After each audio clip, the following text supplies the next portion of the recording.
O Aedes aegypti é um mosquito que se espalhou pelo mundo e ainda causa muita preocupação devido às doenças que ele transmite, né?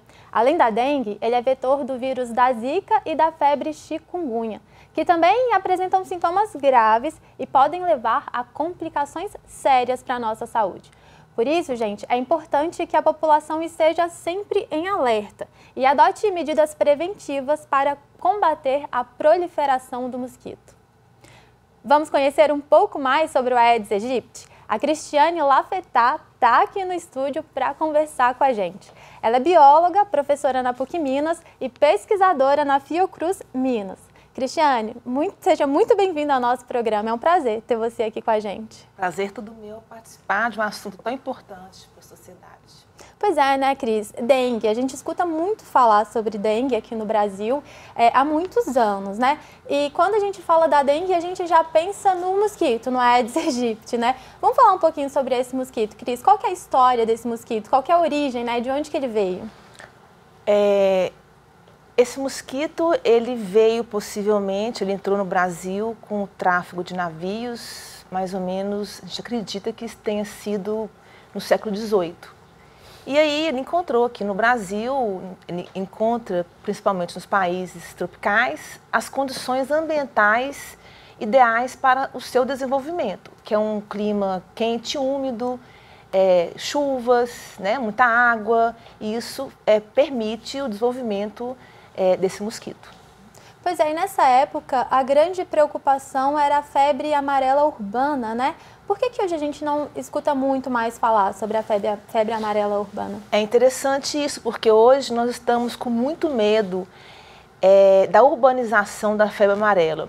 Porque antes, a febre amarela, no início do século passado, ela foi um grande problema epidemiológico, porque o Aedes transmitia a febre amarela nas cidades. Nós tínhamos transmissão urbana. Então, o vetor da febre amarela era o Aedes aegypti, era o mosquito.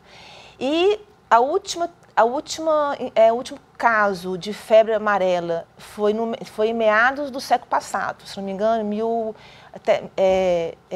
1940 e alguma coisa. E desde então nós não temos casos de febre amarela de transmissão urbana, onde o Aedes que transmite essa doença. Hoje a febre amarela ela tem uma transmissão silvestre, ela está nos ambientes silvestres, nas matas, sendo transmitidas no ciclo natural por outros mosquitos, não vai ser no caso o Aedes. A preocupação nossa é que com a mineração, o desmatamento, a própria urbanização, as pessoas entrem nessas regiões, nas matas, fazem o desmatamento, invadem esses ambientes, adquirem esse vírus da febre amarela e levem para as cidades. E aí o próprio humano vai infectar o Aedes. E pode ser que a transmissão urbana se instale novamente. Esse é um grande perigo, um grande medo que nós temos hoje. Mas, deixar claro, a febre amarela, ela hoje de ciclo silvestre, transmissão silvestre, tá? Quem pega a febre amarela hoje é quem entra nas matas. Agora uma curiosidade, né? O Aedes aegypti já foi erradicado no Brasil no passado e foi reintroduzido, é isso? Sim. Também, meados do século passado, 1960, mais ou menos nessa época, 1957, por aí, a OMS declarou que o Brasil estava livre desse mosquito. Só que 20 anos depois, nós voltamos a ter a presença dele, principalmente por causa dos nossos vizinhos que não ficaram livres dos mosquitos. E esse mosquito, ele é muito bem adaptado. Então, tanto é que praticamente é um mosquito encontrado no mundo todo com condições ambientais para o seu desenvolvimento. Agora, Cris, falando especificamente do mosquito, né, do Aedes aegypti, quais são as características dele, assim, pensando nos aspectos físicos? Nós temos dois mosquitos urbanos que vivem muito bem com a gente. Nós temos a muriçoca, né,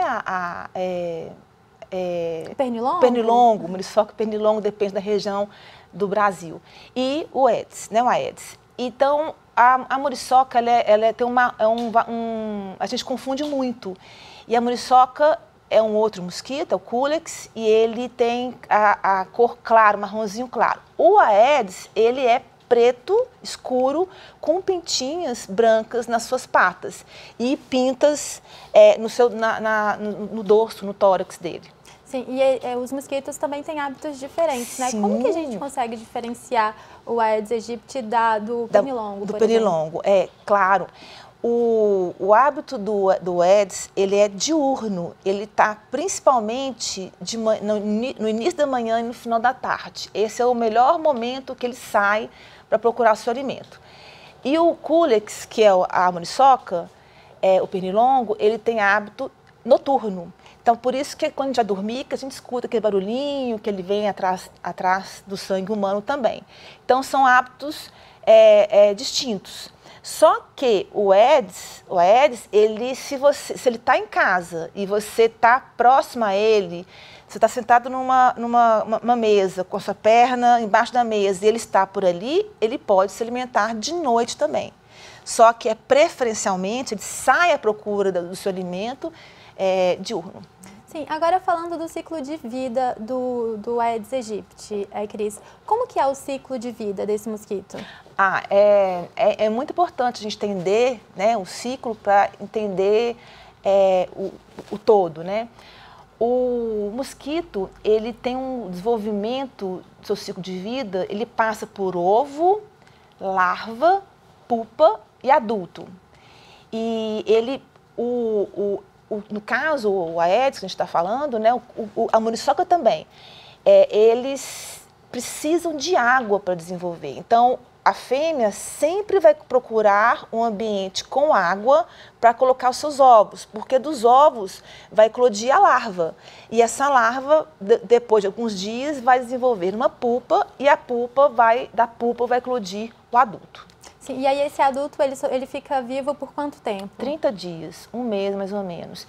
E a fase de ovo até a fase adulto, até ele eclodir, é mais ou menos 10 dias a 15 dias. Sim, e você falou que a fêmea, né, que deposita os ovos. Então, só a fêmea pode transmitir o vírus? Sim. Por quê? A fêmea, ela precisa de uma temperatura ideal e de elementos ideais para o desenvolvimento, a maturação dos seus ovos. E ela adquire isso com o sangue humano, a temperatura e os nutrientes para o desenvolvimento dos seus ovos. Então, os machos, eles se alimentam do açúcar das plantas, das flores. Somente a fêmea vai atrás do sangue humano. E quantos ovos que essa fêmea ela é capaz de colocar durante o dia, Cris? Pois é, isso é interessantíssimo, porque a gente que é biólogo, a gente admira muito o ciclo, porque é uma adaptação muito linda que esses mosquitos têm. Então, no caso do Aedes, para azar nosso, né? Azar nosso, o Aedes, ele tem um ciclo de vida. O adulto vive 30 dias. E ele pode, esses 30 dias, depositar aí cerca de 500 ovos, em momentos diferentes. Deixa eu contar uma coisa especial do Aedes, que os outros não fazem, que a muriçoca não faz, por exemplo, o Culex. A gente fala que é deposição em saltos. Ela é tão esperta, né, evolutivamente falando, tão esperta, que ela coloca os ovos em vários, em vez de colocar todos os seus ovos num ambiente só, ela coloca os seus ovos em vários locais para aumentar a chance desses ovos encontrar um ambiente natural favorável e ter mais filhotes vivos. E esses ovos que ela colocou ali nessa superfície, eles podem sobreviver por quanto tempo? Um ano. Eles Olha que coisa interessante. Ela colocou, eles ficam lá por um ano. A muriçoca, o Culex, ele coloca os seus ovinhos de uma vez só, em jangada, e se a água secar, os ovos morrem. Olha que fantástico que é o Aedes. O Aedes ele coloca em saltos, em vários locais, para aumentar a chance de desenvolvimento da sua prole. E esses ovos, se ficar, ele não coloca diretamente na água, próxima à água, e eles podem ficar até um ano secos, sem água. Por isso que a proliferação do Aedes ele é muito grande em qualquer lugar. Porque nós vamos encontrar o Aedes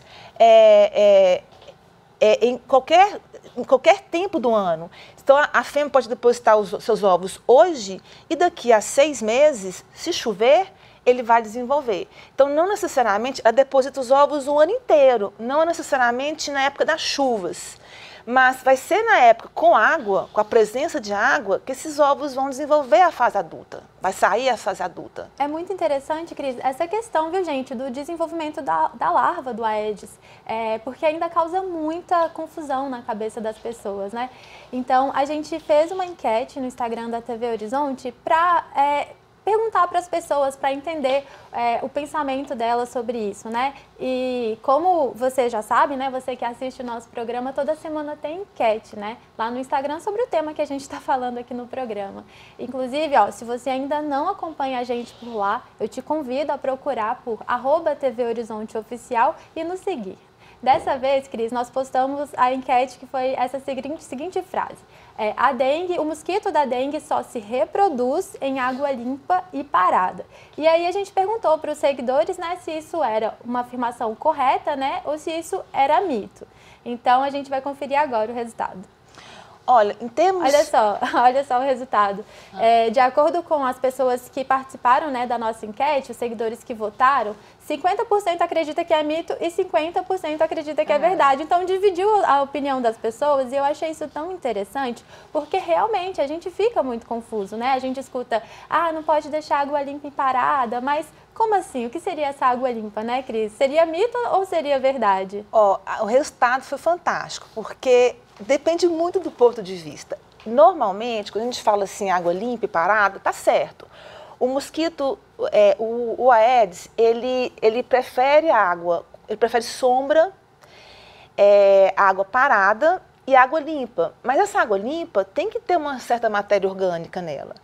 Então, porque, dá um exemplo, já o Culex, a muriçoca, ele gosta muito de água, muita matéria orgânica. Então, esse limpa para nós, um esgoto é uma água suja. O Aedes não estaria ali. Quem está ali é o Culex. O Culex fica nessa água mais carregada. O Aedes não é, essa água carregada não é do Aedes, não é para o Aedes. É uma água menos carregada. Então, é uma água limpa. Mas a pessoa, os ouvintes, por exemplo, eles podem pensar que água limpa é água para beber, água potável. E não é isso, né? Então, essa água limpa não significa água potável. Então, pode ser água de chuva, pode ser uma água de piscina não tratada, pode ser a água da sua caixa d'água, né? Então, qualquer tipo de água relativamente limpa, sem muita matéria orgânica, de preferência com uma sombrinha, o Aedes, a fêmea, vai preferir depositar seus ovos ali. Interessante, né? Então, a gente já falou aqui que a fêmea ela vai depositar os ovos e por mais que não tenha a água até então, esses ovos sobrevivem ali e eles vão se desenvolver no contato com a água. Isso me faz pensar, Cris, se é interessante, por exemplo, a gente fazer uma fiscalização semanal em casa, né? Então, porque se tem uma superfície ali, já que mesmo sem água pode ter as larvas, limpar aquela superfície com frequência para interromper esse ciclo, né? Isso é indicado? Super indicado. É importantíssimo, eu vou até enfatizar isso, porque todas as estratégias de combate à dengue vai muito para combate ao mosquito, né? Tem razão, o ciclo de vida desse mosquito, de ovo ao adulto, como nós falamos aqui, vai gerar aqui no nosso país tropical, quente, 10 dias. Então, se você fazer uma vigilância no seu quintal, na sua região, uma vez por semana, você realmente evita a proliferação desse mosquito. Então, tá certo, nós temos que combater as arboviroses, principalmente para combate ao mosquito. Mas eu acho que nós temos também que pensar que nós temos que combater não só o mosquito, mas as condições de vida desse mosquito. Então, a população tendo água, fornecimento de água nas suas casas e coleta de lixo regular, também ajuda a reduzir os ambientes de proliferação desse mosquito. Então, a população tem que fazer sua parte. E o governo também, né, fornecer saneamento para as populações. Porque isso tem a densidade de mosquitos está diretamente relacionada com a chance de você ter contato com esse vírus. Então, tá certo. E é muito interessante isso que você falou, porque o Aedes aegypti, ele sempre foi associado, né, à dengue, mas ele não é o causador da doença, né, Cris? Não, né? O agente etiológico, o causador da doença é um vírus. E o mosquito, o vírus desenvolve dentro do mosquito. Então, o mosquito ele é o vetor. Então, nós temos os 4 tipos de vírus circulando na população brasileira. Nós temos uma grande densidade populacional, uma grande migração de pessoas, está sempre circulando. E nós temos muitos mosquitos espalhados no Brasil todo, então isso facilita o contato com a chance de pegar a doença, né? Então, assim, realmente, se a gente combater as possibilidades de se ter o mosquito, facilita. Muito, mas realmente sempre todas as pessoas têm muito medo do mosquito, né? Com certeza, ele faz parte disso, ele é o vetor, ele que vai levar o vírus até você. Mas eu acho que o grande vilão aí é a gente dar condições para esse mosquito desenvolver. Cris, para a gente conhecer um pouquinho mais do mosquito, a gente já começou a falar um pouco sobre os hábitos dele, né? Você falou ali mais ou menos os horários que ele costuma atacar, mas quais são os outros hábitos? Algumas pessoas, ele gosta mais de pessoas específicas ou algumas pessoas estão mais sensíveis a ter uma picada? Quais são os hábitos desse mosquito? Olha, o Aedes, assim como o Culex, né, da muriçoca, eles são insetos urbanos. Eles têm uma atração, eles praticamente vivem, são só encontrados em ambientes urbanos. Eles adoram viver com a gente, com as condições que nós oferecemos para eles. Então, eles têm uma atração pelo ser humano, né? Pelo humano. E tem estudos falando que tem coisas químicas no suor, né, no sangue, que atrai esse mosquito. Mas assim, não tem dados comprovados para falar o que eu tenho que atrai mais do Aedes do que você. Né? Então, eles têm essa atração pelo humano e eles não são mosquitos que voam muito longe. Então, eles vão atrás da refeição mais rápida e segura para ele. E essa questão do voo, né? Eu também já li que eles costumam voar mais baixo. Isso é verdade? Sim. Eles são mosquitos que voam, não voam muito longe, não têm um alcance muito alto, mas eles são muito leves, né? Então, uma rajada de vento pode levar ele de um quintal para outro, pode levar ele de um andar para outro. E aquela história, né, gente? Esses mosquitos são muito bem adaptados. O ovinho, ele vive até 1 ano. Não foi à toa que eles atravessaram o continente e saíram do continente africano e chegaram aos outros continentes. Então, eles são levados num vaso de planta, né? Instrumentos podem levar. Então, você pode você pode morar no 15º andar, mas levar com você, num pratinho de planta, os ovinhos do mosquito, né? Ele pode andar de elevador, ele pode ser levado por uma rajada de vento. Então, isso pode acontecer, mas com certeza eles são mais encontrados na região do solo. Perfeito. Vocês estão vendo, né, gente? Ó, quem mora em apartamento não está livre do mosquito, não. Tem que se cuidar da mesma forma. Cris, muito obrigada pela sua participação aqui no programa, viu? Adorei conversar com você, adorei saber mais um pouquinho sobre o mosquito. Muito obrigada. O prazer foi meu. Obrigada.